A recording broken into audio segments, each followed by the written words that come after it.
Hey guys, welcome to the channel. Welcome to my stream and another chapter. Another chapter working on that guy right there. That is our Dukes of Hazzard 1/16 scale Dodge Charger, 1969, I believe it was. Could be 1970. I don't know why, I'm just wondering about that now. We gotta run the intro. Yeah, that's right.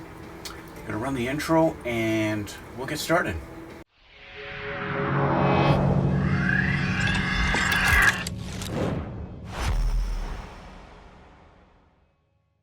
Okay guys, we're back and we're going to continue on the build, go over a couple of things that again I did off camera, and we're going to see if we can put more than two pieces together today, okay?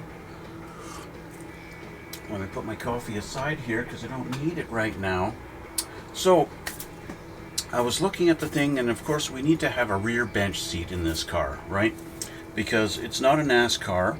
This is the General Lee, and the General Lee had a rear seat in it. But of course, our kit doesn't come with one, so you have two options. You either live with it, or you make your own.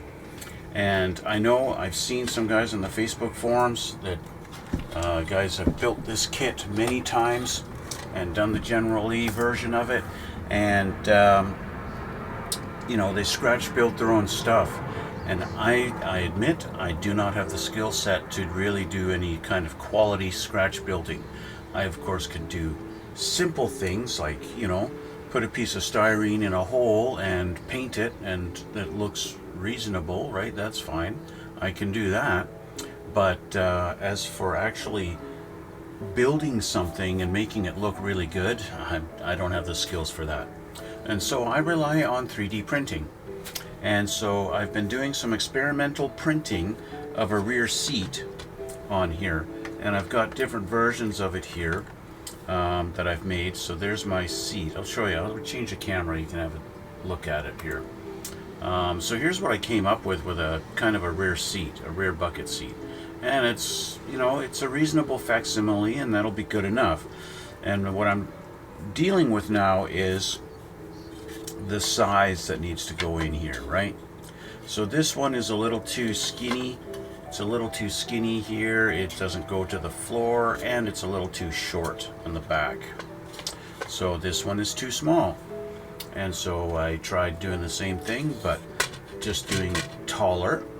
Here's a taller version of it, right? And but it's still the same width. It's a little bit wider, I guess, but not much. No, it is exactly the same width.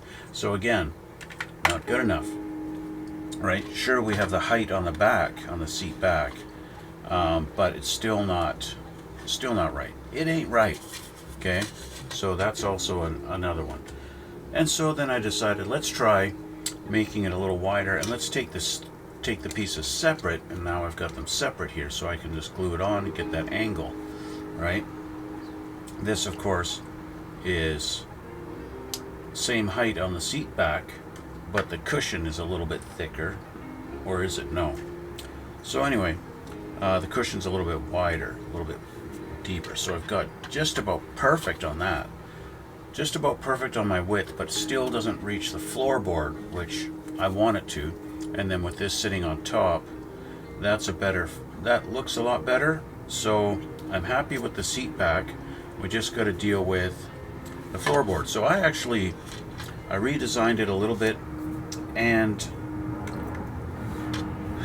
I redid it in Tinkercad so that this is deeper, and it is printing right now. It's currently printing, so that'll be fine. Another problem I had was the width of the channel here on this one. I had to really carve it out here. This one I designed it a little bit better to fit. So yeah, so it fits in there nicer. Because of course our channel here does not just go straight up and down. It's angled here. So yeah. As you might be able to tell, I've done some primer. I did some primer on the back here, and remember underneath I had it all primered gray. Well, now it's all black. It's all black. I did the whole under chassis. That's all black now. And so that's what we got there. I got that done. And then I did some detailed painting on our engine a little bit. So I painted up the aluminum intake on this guy, and I did our pulleys and our alternator, a couple little bolt heads, making them just pop out with a little bit brighter silver, so they pop a little bit. That's that on the kit engine. As far as my resin engine, we have this done.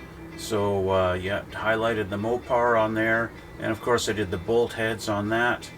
All around, everywhere I saw a bolt head, I highlighted it with a nice bright silver, which is what I would have done if I was building this thing, because I like doing that. I like having bolt heads pop. And so yeah, we got that all done, and so this is getting there. I did, you know, a guy commented on my last video that this little piece on the intake should be on the passenger side, so I'm happy that just by accident I got it on the correct side. And he did mention that it's usually covered by a brass plate, so there we go, that's that. As far as our transmission, not really much has happened since last time. Just getting it painted, and you know, doing the same little bolt highlights on it everywhere on this, just so that they pop out a little bit. And yeah, so I'm thinking let's put our transmission to the engine today. I think it's about time these two got married, and because they've been living separate long enough, it's time for these two to get married. Yes. So let's get some CA glue.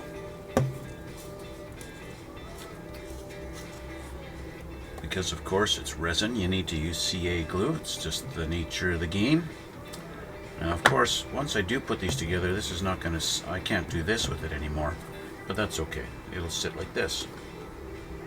It'll probably sit like that all the time. That's okay. So we're going to take my glasses off here just so I can see where I'm dropping my glue. Just got to go all around the perimeter on this.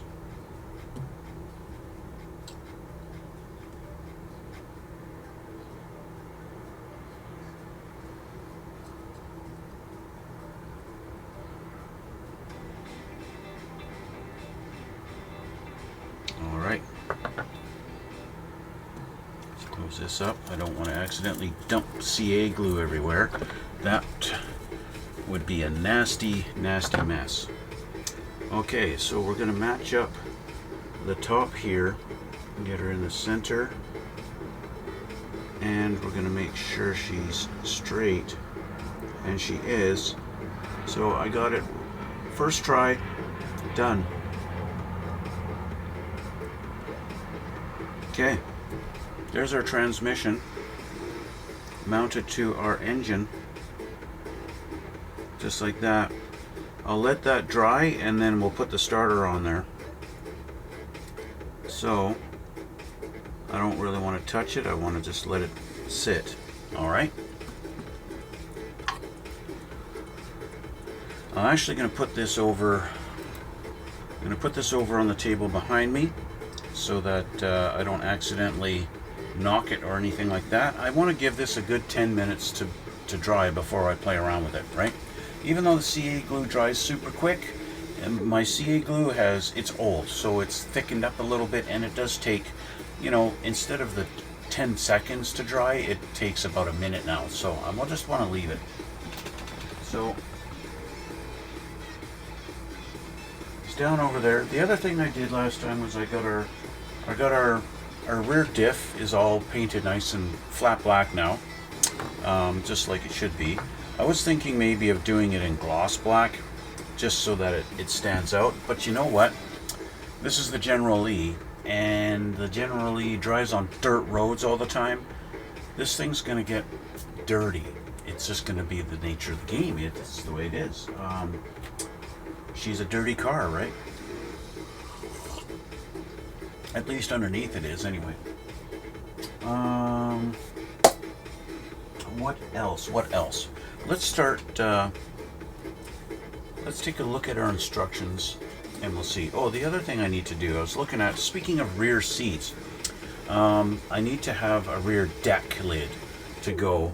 That's, you know, it's going to go between the back of the rear seat here and back here. We got to have a deck lid, and I just happen to have a little piece of styrene here. I think this will be a good little piece to put down in there behind the rear seat when that time comes. This is thin enough, it's super thin, and yeah, I thought I had a big 8.5 by 11 sheet of this stuff, but I gotta look for it because I don't know where it is. I think I got it buried over there, but I'm not sure. Yeah. Let's look at the instructions and see what we're looking at here, okay? So last time we were, assembling the rear diff on step number 7, and so I guess we can go to step number 8 and start working on this. Let's put our diff aside here. We have shocks that we're supposed to put together, and they don't want us to glue them. But you know what? That tells me they would want us to have the suspension workable. I did get these, what do they call these? I had these in my old 78 Mustang to get the rear end up a little bit, and I don't remember what they're called. Shackles? They're not shackles. I don't know what they're called. But yeah, they make it so your rear leaf springs are you can adjust the height of your diff where it sits on the outer ends, on the back end. Yeah, I can't remember what they're called. They're not shackles. They're something else. So these guys, I remember last time I mentioned I accidentally cut off the little mounting pin on the bottom of it on one of them. One of them, I cut it off by mistake, just taking it off the sprue. So yeah, that's that.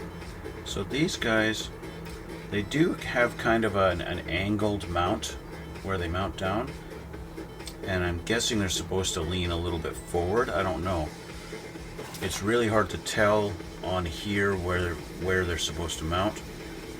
It does look like the hole is supposed to go to the inside, but that doesn't really matter because you could put it either side, right? So it's supposed to go like this and mount like that, or we could flip it over and put it on this side, and now it's kind of angled back. Maybe I will grab my diff and just see, locating it to its little holes up front here.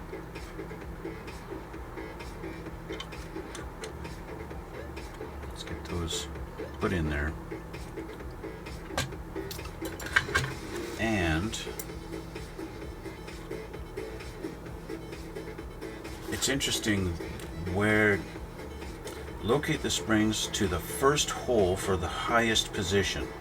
Okay, well, we could do that. So we'll do a little test fit here and see how this lines up. Of course, you also have to make sure these are going to fit in the holes. And yeah, of course, you're going to spread this thing apart like crazy as you try and get it in there and locate it. And of course, the pin doesn't fit that great, so let's get that out of there. We got to clean up our little pegs here. I'm going to do that with a file and get in here.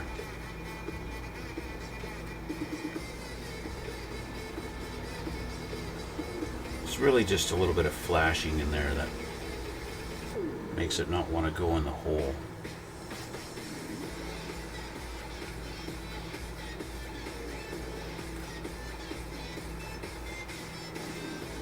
Might as well clean this one up preemptively.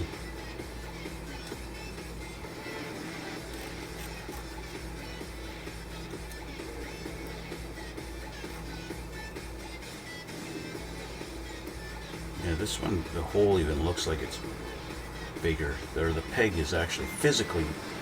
Okay, the pegs on the inside are physically larger than the outside ones. So does that mean our holes are actually larger? It's really hard to tell because we've got some flashing on this too. So I'm gonna have to get in here and try and, you know, when they chromed these things, they got some flashing in there. That doesn't really help our cause.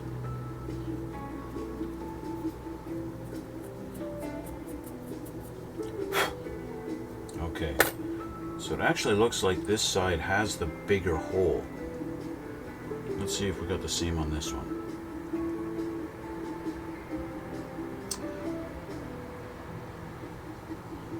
Really hard to tell. I gotta get in here with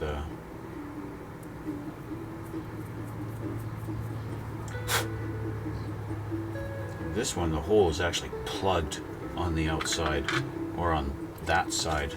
I actually have to use my knife to cut through the chrome. The chrome actually plugged it up. And there goes the diff on the ground. Yes, okay, so we definitely have a larger hole on this side than we do this side. So larger holes on the inside, and that works perfectly for the theory, which means this guy goes on this side.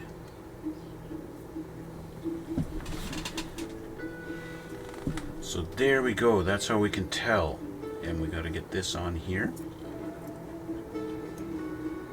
This guy goes on this side here. Now it'd be a kind of a real, the way that the order of operations they would have us do it would be to put these on here first and then wrangle around with the diff to get them on there. I'm not going to do that. I'm going to put these on the diff first.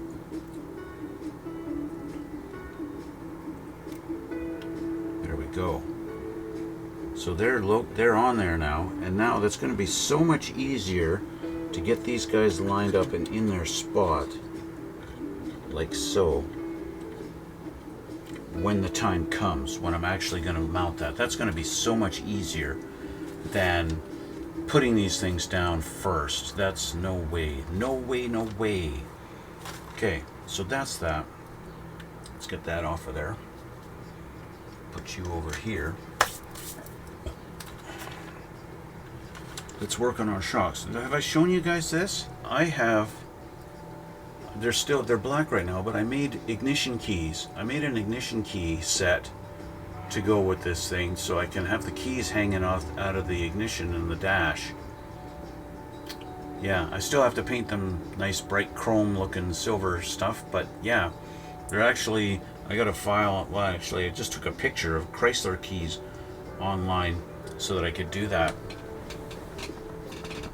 Just an extra little bit of detail.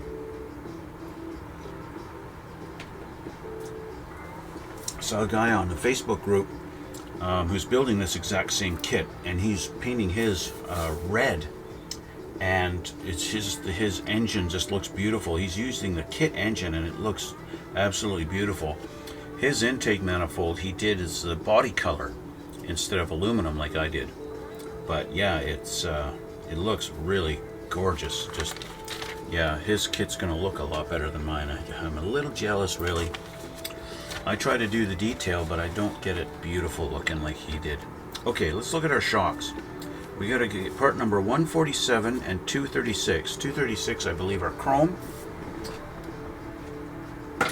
Based on the little asterisks. So we want 236, and that's these guys here. So we want all four of these, right? Yeah, we gotta get all four of them on here.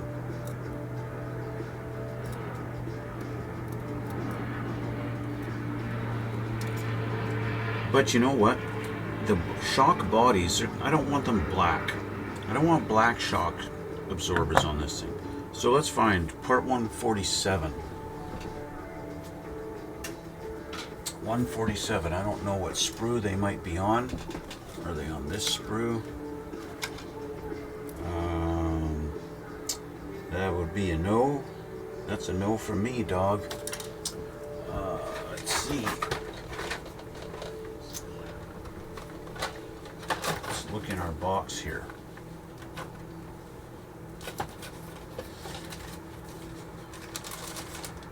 The other thing I find a little disappointing about this kit is the seats don't look like Dodge Charger seats. The Dodge Charger seats were not like high bucket things.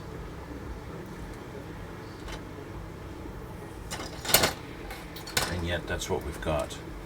There's our shock absorber bodies, which unfortunately I don't even have primered, and I need to paint these guys. So we want part number, I don't know if they're all the same or not, 147. Yeah, they are different. Our front ones, which are not being used, are these guys. So I'm just going to cut these off the sprue like this. And put these away. So I want to primer these.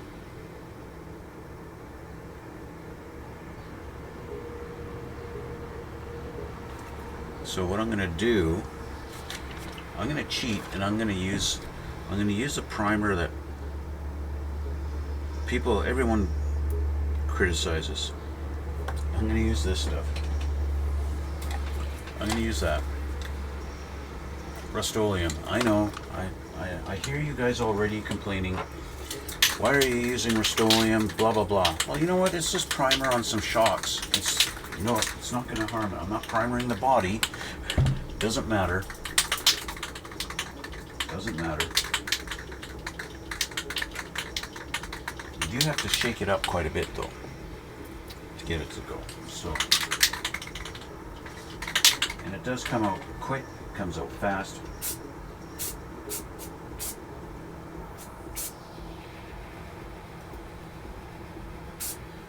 There we go.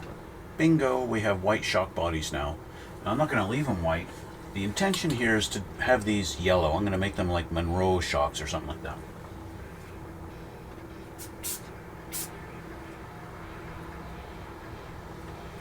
Now, this Rust-Oleum, it does take a little while to dry. It's not like your, Mr. Surfacer or something like that, or even Tamiya primer. That stuff does take a while to dry. Unfortunately. So that also means we're going to put that on hold for now. We're going to put our whole little rear end thing on hold, and I want to skip ahead again and go to our kit engine. Go to our kit engine, which is all the way on step 17. We've already done all this, right? We've got the engine, the heads, and the intake, front cover. This is kind of all kind of done.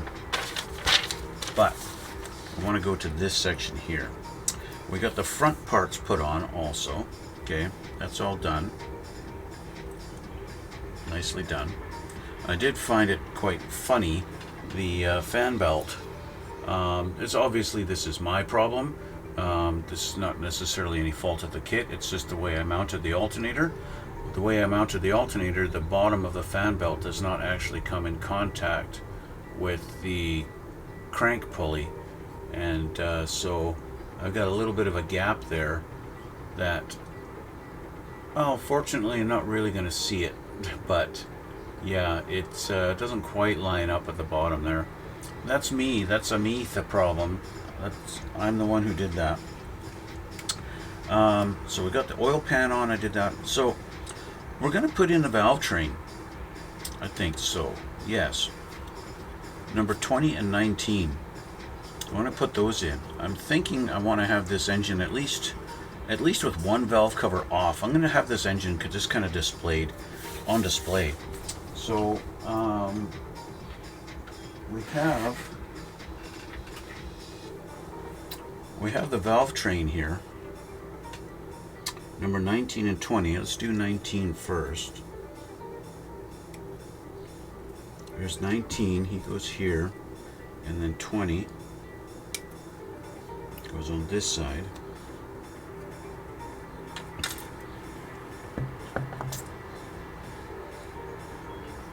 So this is 19. 19 goes on to this side here. Now they're showing pins, guide pins, but there's really, I only see one that's really sticking up, or sticking out farther than the rest. And we got some stuff going on in here.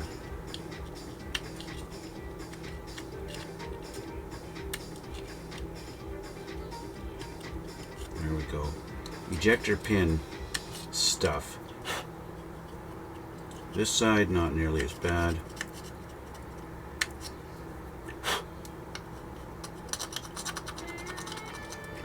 Looks fine. But that being said, I want to get in here with some black, get some flat black in there so that this will kind of, you know, it'll pop. So let's grab some Tamiya flat black here. Normally I don't like Tamiya flat black. I prefer the using Mr. Surfacer 1500 instead of Tamiya flat black. But in this case, I can just kind of slather it down in there and then let it dry. I need a brush. Give me a brush.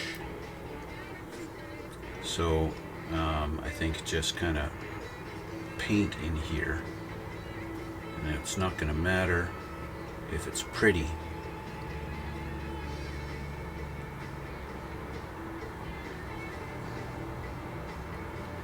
It's not going to matter if it's pretty.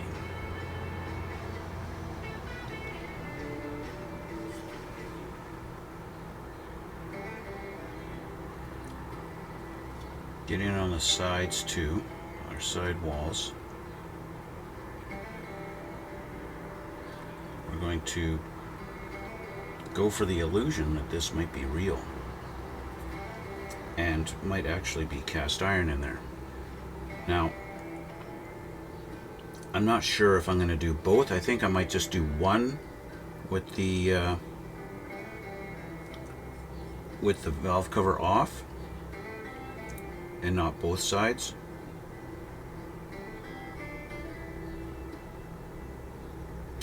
Reason being, I want to show that this is a 426 Hemi engine, and therefore actually have one of the heavy valve covers on the engine. You know what I mean? You know what I mean, Vern? Yes. Yes, I do know what you mean. So yeah, clean up this. I've got that flat black I have thinned out like crazy just so I can nice and quickly airbrush with it, because it tends to thicken up. Now of course I got these guys mixed up. I don't know which is which. I think this was number 19. Definitely number 19, because number 20 has a peg kind of sort of in the middle for some reason.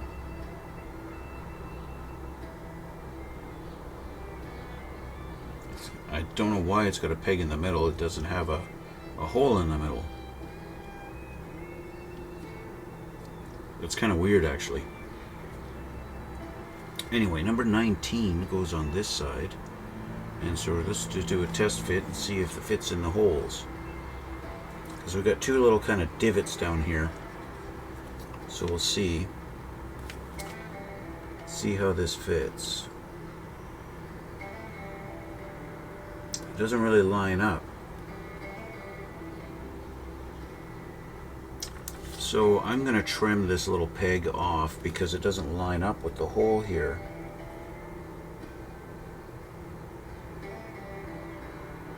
At all. And even if I were to try this one, well, again, it's wrong. It's just wrong. So I'm going to trim this one down, get that level.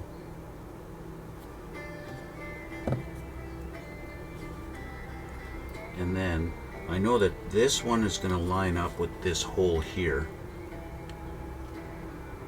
And that's it. Just like that.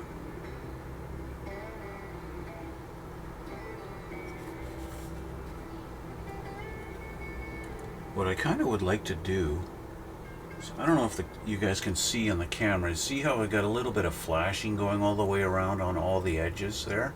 I kind of want to clean that up a little bit. Let's take a file and go in here and clean up these edges. Because this is going to be on display, I want this showing, so I want this looking nicely.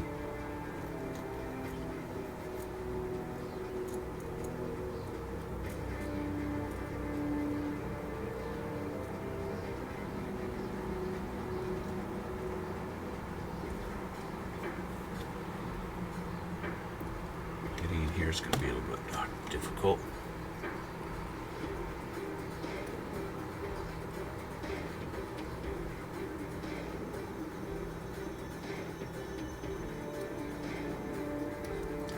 One of those things that it's, you know, until you've painted it silver, it's a little hard to see because these things are all molded in black, right? You've got all this black plastic molding, and it's not really until you get it a different color that you see this stuff.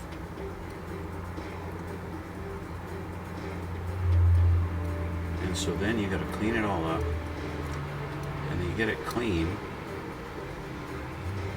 and now you got to repaint it, right? Well, that's right, you got to repaint it now. Alternatively, I'm sure there's guys out there who've got 3D printed internal engine components, if you want to go that route. And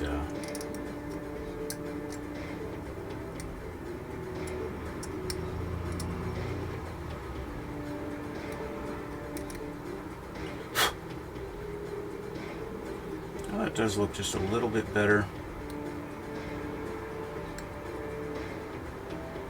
I mean,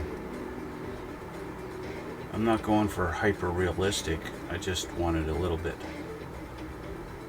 better detail.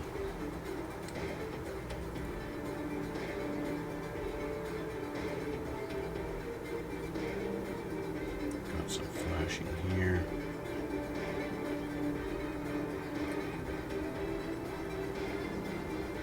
I mean, we're going to put a black wash over this anyway, and so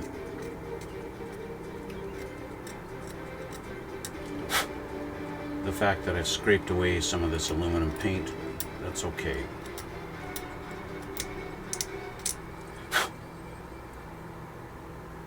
And there you go. So that looks just a little bit better. Get rid of some of that flashing on there, so it looks a little bit cleaner, more precise. You know what I mean?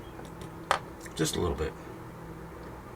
Okay, so once again, the one I trimmed off was back here, and so that's going to drop in just kind of right there like that.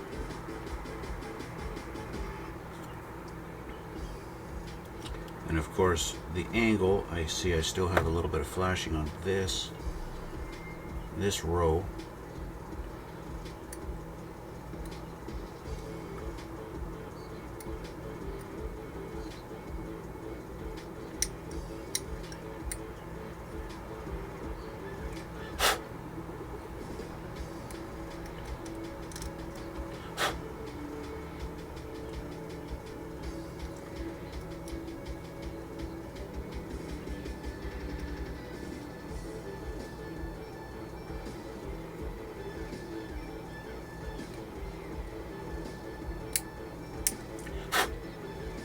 Here we go. It's a little better. Okay. Let's put a little bit of glue on this guy. Actually, what do I want to do here? Let's go like this. And bing, bing. Kind of on all the points where we're going to make some contact.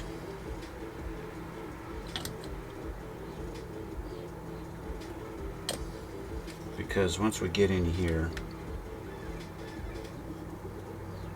we're not really going to be able to get in with the glue too easily.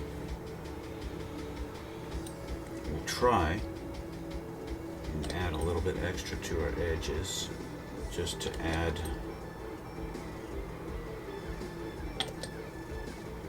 There we go. We've got valve train. Now the way they've done this, you could actually put it in here and then put your valve cover on. And if you wanted to do that, want to have a detail in there that you're never going to see, and probably 6 months from now you forget it's even in there, yeah, you can do that if you feel like it. I'm not going to bother. I'm going to leave this out, okay? Because I'm going to put the valve cover on this side and I'm going to leave it. I'll just leave it like that. I don't know if if there's left and rights on the valve covers, I forget. Yeah, because this valve cover doesn't line up. That's right, the valve covers actually have lefts and rights on this kit. So there we go. That valve cover's on there. So I'm going to glue that guy on. Let's put a little bit of glue all around our edge here.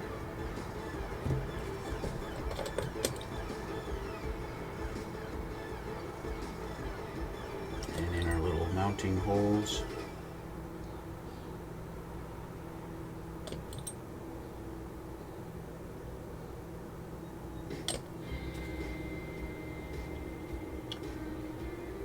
Go. One nice shiny valve cover installed. All right. Bingo.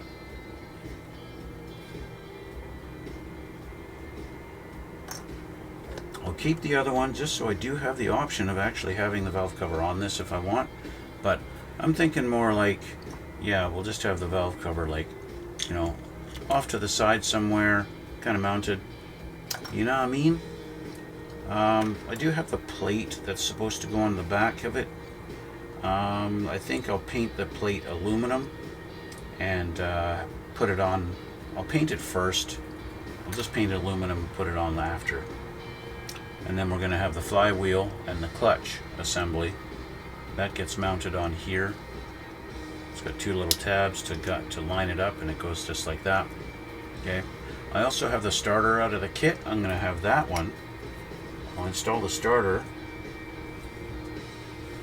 In fact, I'm going to assemble the starter right now. The starter is two pieces, right here and here. Look how small the fan is compared to the engine. There's the fan out of the kit. Compared to the fan that I'm putting on, like the fan that I'm putting on is much more realistically sized. But yeah, our starter is two pieces.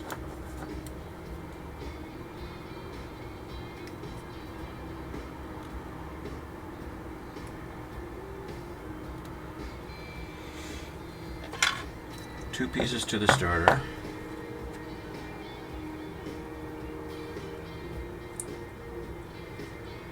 I am going to have to clearly,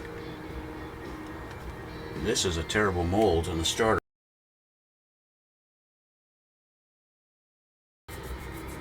So the two halves don't want to go together properly.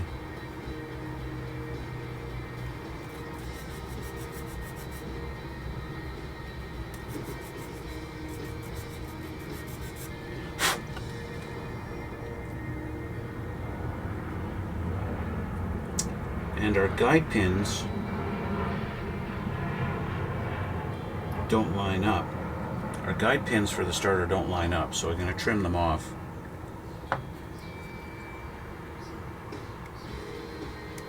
And file those down flush and flat so that I can actually have this put together and have it reasonably round.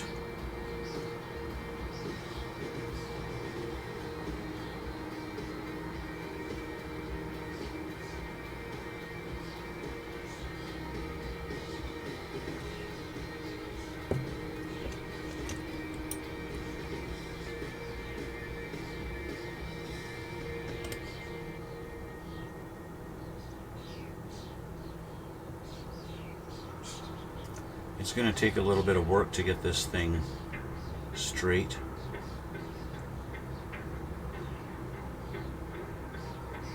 And be actually round like a starter should be round. It's going to take a little work for that, but that is why we do things like 3D print the starters. You know what I mean? Because I have two starters, two different starters. One that came with my resin engine and one that came with the transmission. So I've got a starter for my resin engine that came with it right here, and it fits into that little channel and would sit like this. It would sit like that and then have a starter on my engine like this. Okay? But I have another starter. The starters that came with my 3D transmission. And where did I put it? I have it over here. It's a little bit longer of a starter. It's about, I'd say it's comparable size to the kit starter. Kit starter is just bigger diameter. This guy would be, it's a little bit bigger than the one that came with the engine, but at the same time is a little more realistic looking. It would sit like that. I just have to trim off that little peg, so I'll do that. This is tricky, this is risky with resin. Clipping resin can easily break it in a spot that you don't want, but I got fortunate. So yeah, it would sit like this and be just a little bit more, you know, a little bit bigger and sit like that. So I'm not sure. One that has this extra kind of a bulkhead on it, like this.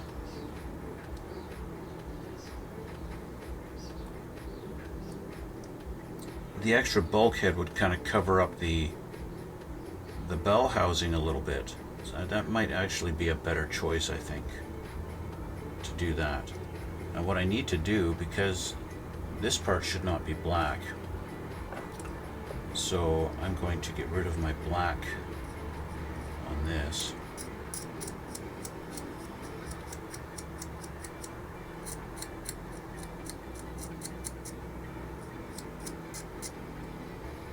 So I'm going to have to paint this orange to match the block.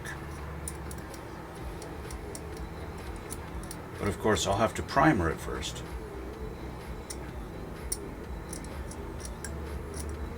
I'll have to primer it. I'll get rid of some of this black first, just so the primer doesn't have to try and cover black. It'll just be covering the gray resin.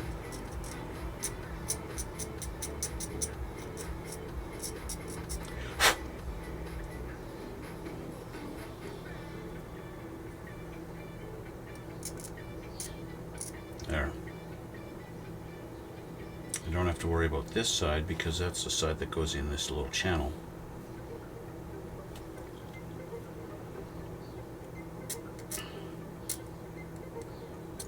Like I said, I'll just have to, I'll primer this and then deal with it that way. Primer it and paint it orange, and then there you go. And then we can install it. So I'm going to do this starter. I'm not going to do this one. This one just kind of looks kind of like out of place. It looks like it's just kind of, you know, mix matched is what it looks like.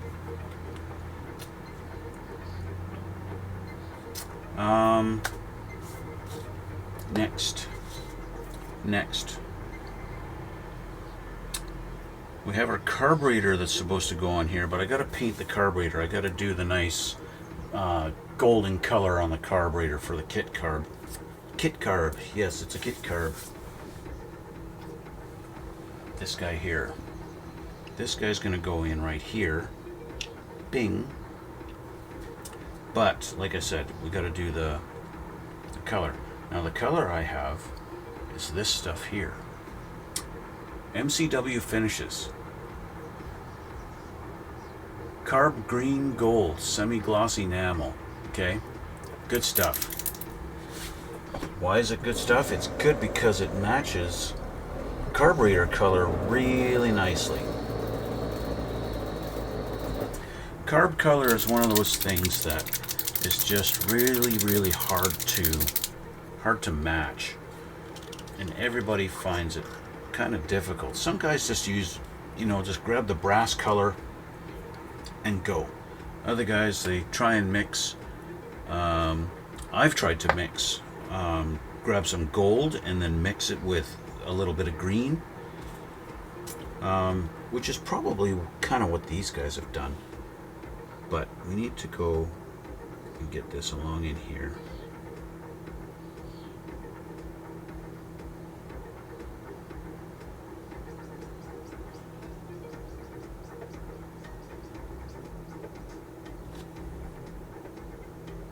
This stuff is a little bit thin. Tells me they've probably intended you to airbrush it. It is a little bit thin.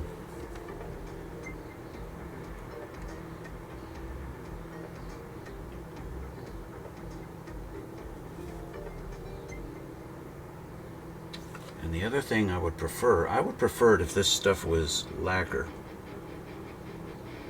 or even an acrylic,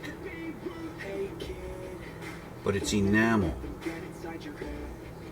So I'm not sure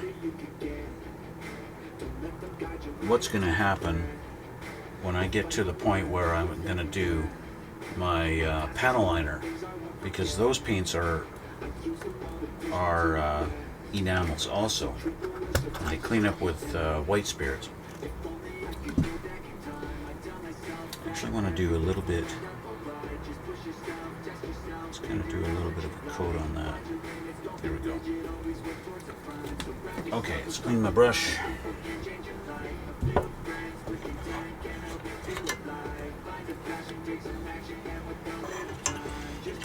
And I think, speaking of enamel wash, I think it's time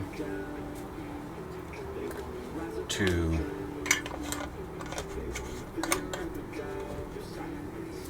make our engine look a little bit dirty. And we're going to do a couple of things. We're going to use some brown stain. This is from Mr. Weathering for realistic modeling.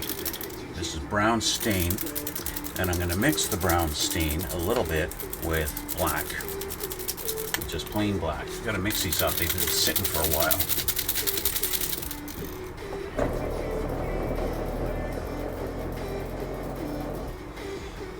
It's basically these are basically a wash, right?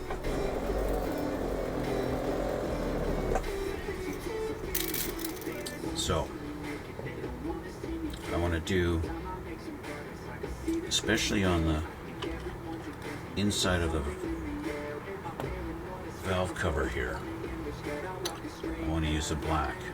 I like to use, since we've mixed it all up, I like to get in there on the lid just to make sure.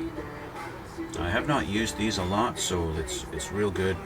And these are a wash, so we can just kind of touch on there and put lots.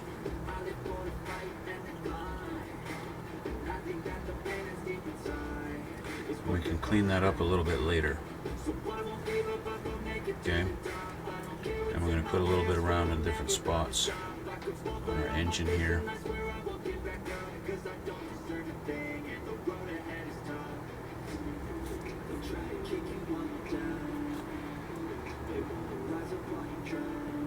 And some guys actually go crazy with their washes and stuff like that.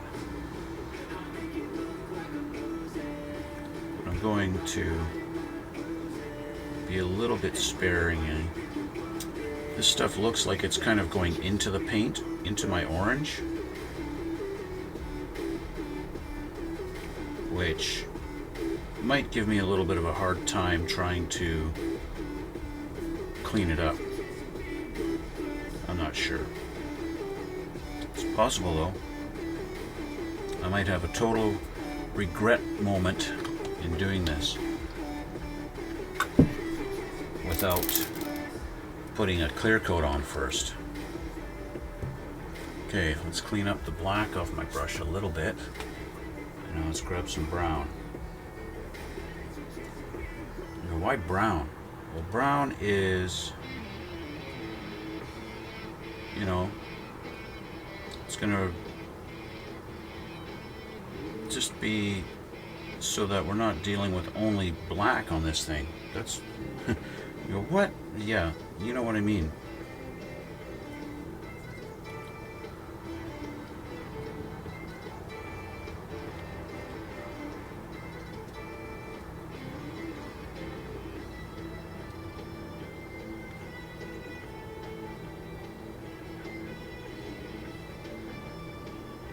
There we go.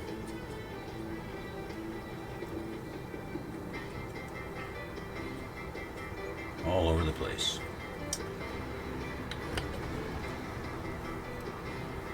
Now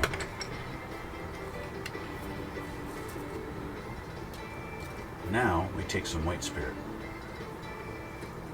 aka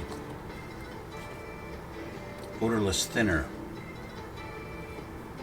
Dip our brush in there, nice and wet, and we're gonna turn this into a total wash.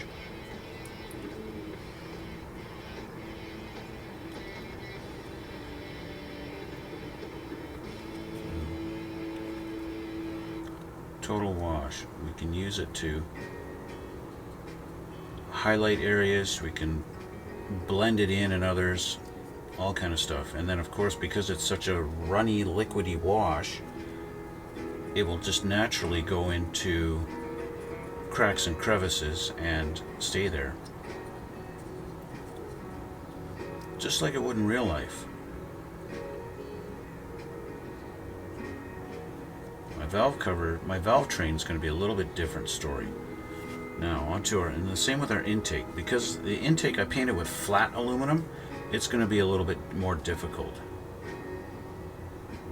But because they're using it as a lots of thinner, I can do a very subtle staining on it.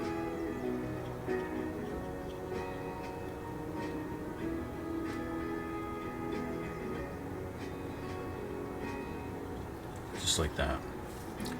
And I want to do my alternator too, just around the fan there, and on our pulley. There we go. And finally our valve cover. I'm actually going to use Tamiya panel liner to highlight our valve cover.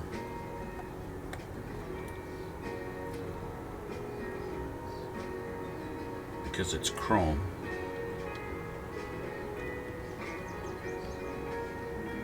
I can just kind of wash it over.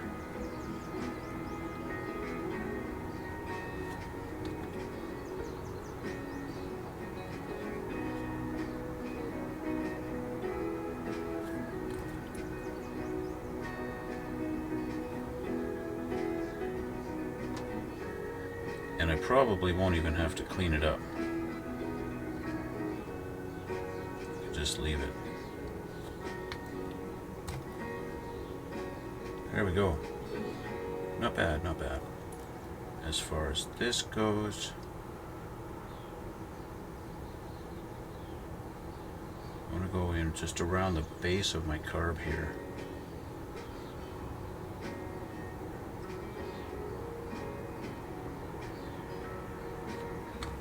There we go.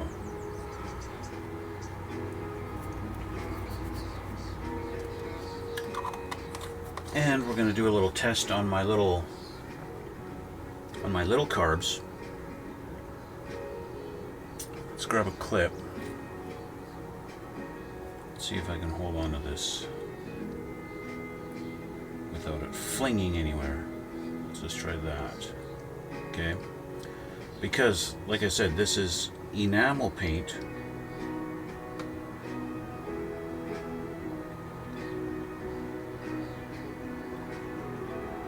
And so is the Tamiya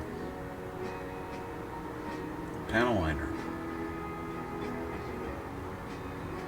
So I kind of have to use it a little sparingly, because if I go too heavy on it,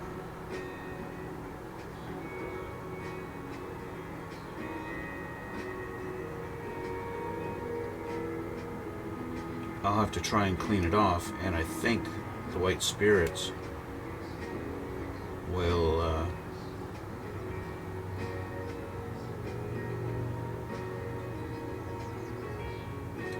reactivate the carb color.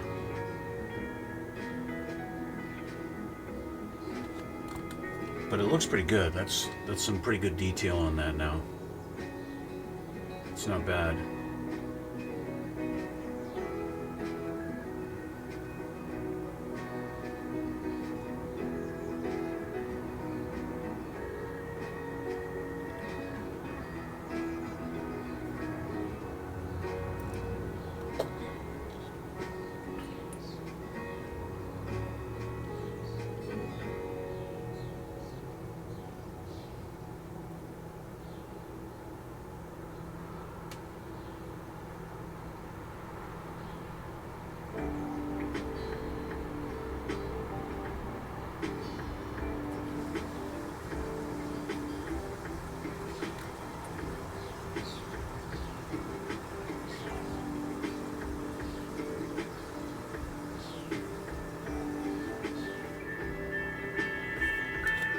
That tells me it's been an hour. Wow.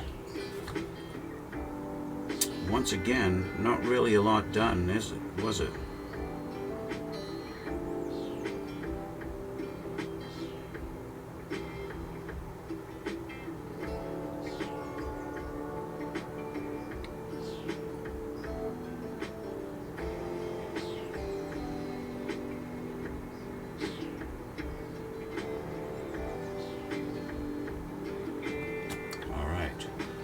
Carb number 2 done, and now finally carb number 3.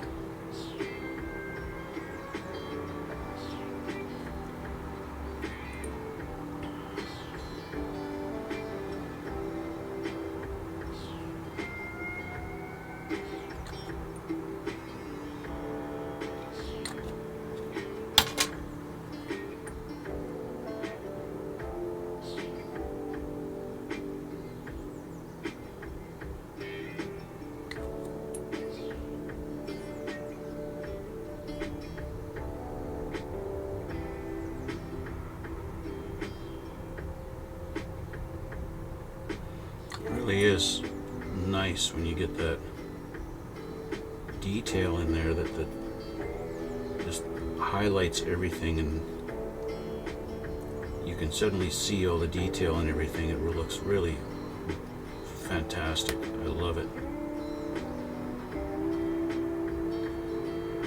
I love that you can suddenly see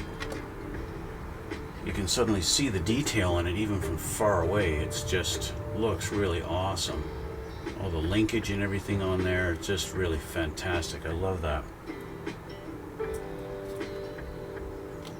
Okay, this is dry, so we'll try the same thing on this guy and get him to have some detail.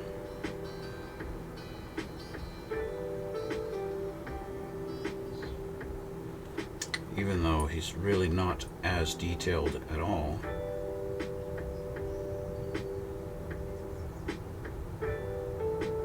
We're still gonna try. You know what I mean?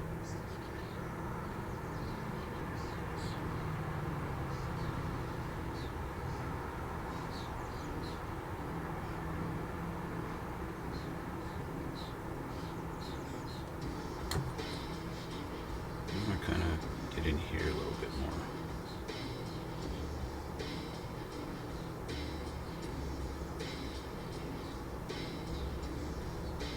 more. Okay. I'm not sure, but I think that is a Rochester carburetor. I could be wrong, but I think it's a Rochester. Of course, they have the 2 different sized primaries and secondaries. But I think that's going to be about it. I've got to get going, guys. I obviously haven't done any detailing on this engine yet. I think what I want to do, just to... I'm not sure if I want to have it as dirtied up as this one. I might not. We'll see. This one's looking more like a realistic kind of... This engine is, you know, not fresh off the assembly line anymore, you know? And that's the whole point behind it. This one, of course, still looks like brand new, and that's the way it is. And I could go over it with the wash and all that stuff and make it look dirty right now, but I don't want to do that right now. I'm just not ready for it right now. And again, this is another episode where not really a lot got done. Only a few parts got put together, and unfortunately, that is just the way this series is going. Because it's all, yeah, I'm building two engines at the same time. One is actually a lot more put together than the other one. The other one I'm just going to have like, it's kind of a display. Hey, look at my little 426 Hemi. Yeah. So, again, guys, I want to thank you for watching. I want to thank you for joining me, and thank you so much for the comments in the videos and letting me know some of the details on not only just the General Lee, but the actual like 440 Magnum and stuff like that. I really appreciate that. Thank you so much. Yeah, and again, another shout out to Motobass on Cults 3D with all his 3D engines and transmissions that he makes and puts on there. Really good stuff, high quality, definitely. So go check him out if you guys want some 3D engines for your cars. Anyway, guys, I want to thank you again for all the support. Don't forget to hit the like and subscribe, and check out the description box for links to my other stuff. And we'll see you all on the next one.